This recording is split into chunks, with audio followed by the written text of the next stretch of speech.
Tobey Hiller is the author of 6 books, 4 collections of poetry, a novel, and a book of short stories called Flight Advice, a Fabulary.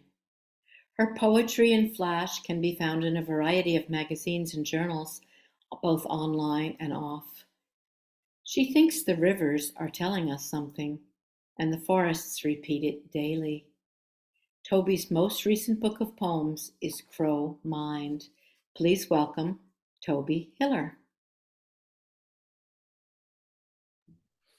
Thank you, Sandy. And thank you so much for this long-running series, which is really stellar. And thank you, Diane, for all you do. And I'm happy to be here with the 2 other fine poets that are going to read tonight. So I am going to read from Crow Mind. Let's see. It's my latest book of poetry. It's put out by Finishing Line Press. And as you might imagine, it's about a bunch of crows who visited my backyard, and they and I kind of developed a relationship. The first poem I'm going to read is called Luster. Crow shines as the darkest star. Light burrows into the coal of him, blacks down to diamond, bounces off his sharp facets into midnight's noon. It is his cloak and dagger. He wears it on his shoulders the way Mercury wore flight and cunning, armor, trumpet, name of what black is underneath the sun. Luster's reason is without preamble. The first cause is always light. The second poem is called His Dark Mistress.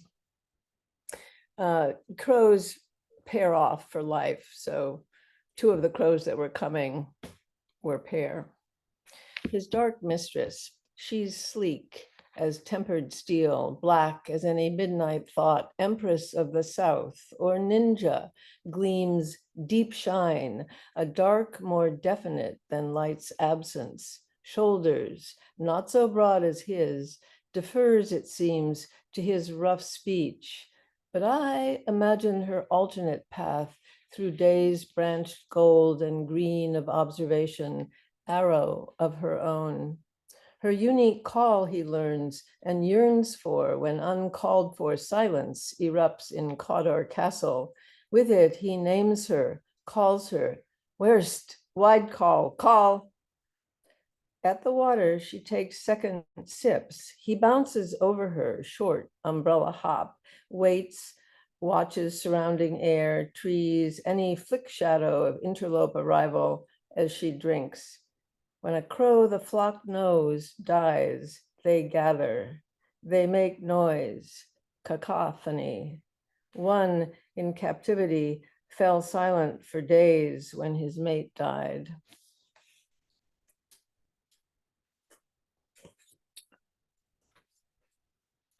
This is called Sharp. Crows, as you may know, like all other birds, are descended from dinosaurs. Sharp of beak and plumage, wing points prod air, tripartite claws swing, a dinosaur swagger. Blues Brothers shoulders, wit as wide as wild. Crows, all point and luster. This is not tuxedo or morning garb, nor a dancer's thin whiplash darkness, more black cat ink and strut. He knows who goes there, what's what.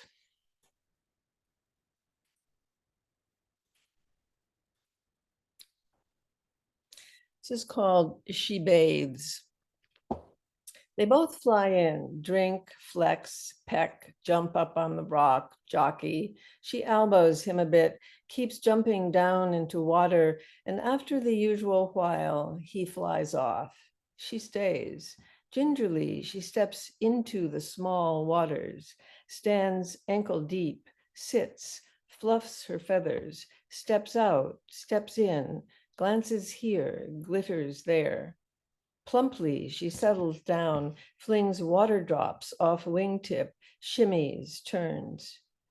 To me, she seems languorous, taking it long and slow, Eros in an interval away from all clutter of nest, food, caw, him.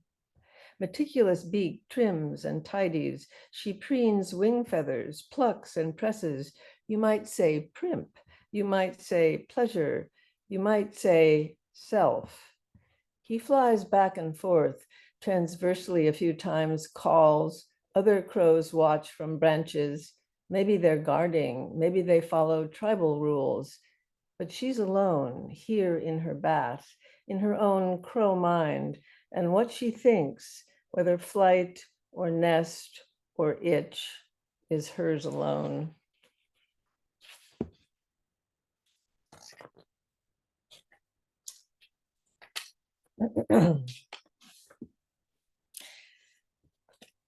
Crows like us, they're everywhere. They know how to fill every niche. How Crow became Legion's a saga of many stanzas with long slogs between boughs of the slow millennia and sky to tell it to.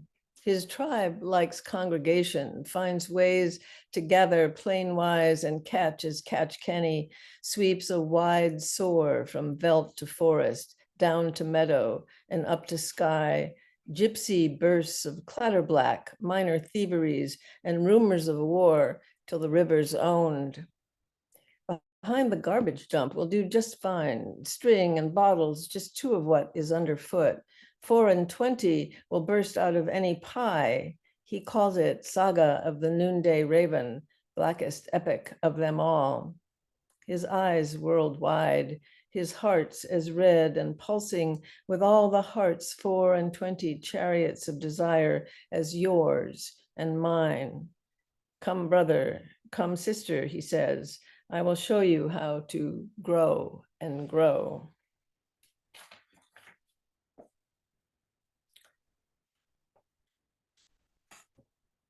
This one is called Last Year's Sorrow. Was it theirs? Last year I found a crow baby, desiccate, half buried in grass, hard by the back garden gate, head thrown impossibly back, wings hardly pinioned. Was it theirs? Crows mate for life, and crow babies grow up slow.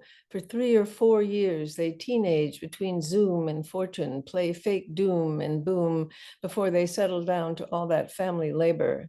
This year, did they send their babies successful into sky? An ancestor of mine, Zilpa Hall, married at 24 in 1804, bore 9 children. Ardelia, Lydia, Alonzo, Ruth, Abigail, Sarah, Rowena, Mary, Fanny. She was always pregnant, bearing, suckling. Alonzo, the boy, died at just over 1 year. I know this, though not how Zilpa wept, binding up her sorrow in silence, bent over the watch tub, tears dripping into laundry. I know this because his sister Rowena made a sampler listing her family's names and their dates. At the bottom is a prayer for Alonzo. This is my prayer for the crow baby dead before he fledged, and for his siblings who fly now and argue and bathe and watch me for the hope I bring as water. The last poem of from this book I'm going to read is a poem that many traditions, many peoples, many cultures have stories and myths about crows. So this is kind of a compendium of those. The Sun Burglar, the Brothers of Sleeplessness, Hook, Houdini. Crow has always known how to tell a story, how to burgle Sky Chief, become his daughter's fussy child, fly like a plucked black hair through the smoke hole and seed the unlit sky with stars and moon, how to tell Odin what to think, Hugin, and what to remember, Munin, after the pair circle the whole world while the hammer thrower sleeps. First Nations know he can carve a canoe that will grow a foot to walk right out of drowning waters, survive the scheming uncle, talk dirty to Prudella's kicking foot, and clothed in his cloak of trickeries all the way through any history's epic, transform your car into a nutcracker. Researchers watch Crow solve it. use rocks to weight a board till it slants to drop the needed stick, displace water in a beaker with 1 stone, 2, 3, till what he wants floats within reach, bend a hook, and using it with string, lift food out of a tube, or in the wild, dig a morsel out of a tree with a forked stick, poke it out of an anthill, or pretend to stash it while another bird watches, because thievery's eye comes easily to him. Shaman, trickster, quick study, Mr. Black-eyed, sleek of smarts, still transforms the world we like to call our own. I'm going to read a few more recent poems included in most of them are published, included in a new manuscript I have called Before Anything is Dust. First one I'm going to read is called Tight Fit. Every day begins with dawn, a tight fit, a sense of swarm and cluster, a talk, and then all of us together with some place where again to go via runways, tunnels, thirst, escalation, or desert. Outside along a mountainside, trees on fire. Inside, the smoke of hope burning. We all breathed it. The journey thins to thirsty, brief companions, carrying children, and uncounted cinders char our dreams. As for food, it hid or hurried, melted. No turning back is a motto every day will tell you. Meanwhile, look around. Some rooms are colored dread, some gilded lily, while skywise clouds sail on. But don't take me at my word. You'll find you have to count the cost yourself. Look here. The past's confinements can't predict the truth, and the future's a hat we all wear. Its invisible feathers blowing in the wind that makes a sound like bells or gallop. And I'm going to read a second one of sort of that ilk, and then the rest are not quite of that ilk. This is called Fortune's Wall. It's summer, drought flickers, hills burn. In the middle distance, bodies fall out of the sky. They fall, men, women, children. I make lists, fold laundry, answer the telephone. At dusk, I look out at evening melting from aqua to indigo. One blink, you will miss a hue. Eyes open, you see them, men, women, children, bodies in silhouette against the blue, falling out of the sky. Some hold cradles, others books, a pitcher of milk or nothing. They rain on roofs, into squares, streets. The headlines cluster, dust of bombs, houses in rubble, tanks. A boy sits, head between his knees, praying or sobbing in front of ruins. Bodies fall out of the sky, filling any middle distance. Look anywhere, you will see them. A scrim drawn across every noon and dawn. Babies, mothers, men, bodies falling through sky. The garden needs water. Can you see them? The bodies land in the street, on the road, in the houses, out back near a chicken house, next to the road. Some explode when they hit the ground like grenades or volcanic rocks, spewing pieces of the babies they once were, scattered only into memory. I work, I wash dishes, etc. And every day I have raised my children, hoped. The wind bleaches, blowing leaves with sunlight, shadows come and go. In the middle distance, bodies are falling out of the sky. Surviving the foreground happens daily, but those who fall out of the sky turn into news and midnight trash, underground implicate sorrow. They do not disappear or melt. They survive in a piece of sky in each eye. I can see their faces turned away into the unimagined, but they cannot see mine because they are falling out of the sky. So this one is called Rented Weekend. I burned my hand, struggled with envy, the Headlands house, the books, the life. Plunged in cold water, it was okay. Out of the water, it seethed, skin fired up, blooming white, tight, and red. The view gave on forever. The concrete counters ruckled gold and green, stained with copper sulfite and miracle grow, no genre left uncrossed. The sunset spread miracles of neon across my inner life. The bed sat so high, I had to climb up like a fairy tale interloper, child in giant land. Thank God, no pee under the mattress. I'm too old for that. Perfect coffee in the morning in British cups. Okay, these are the last two.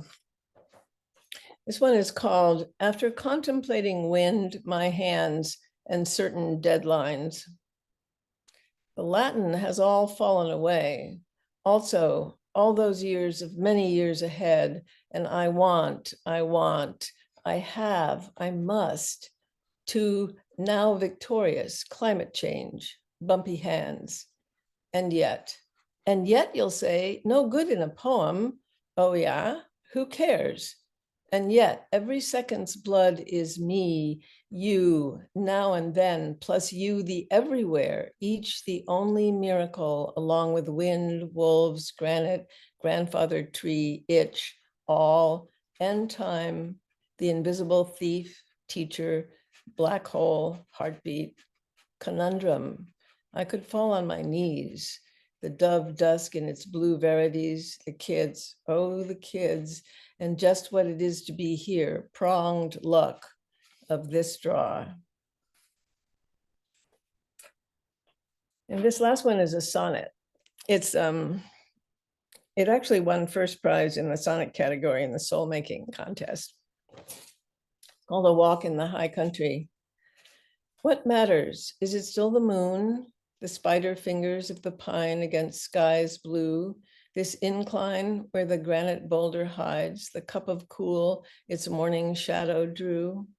A moment's hum and footfall reverie tell silence how to listen for no answer. All matters made of melt, that windy story mixing dust of stars and chance's clatter. What happens here?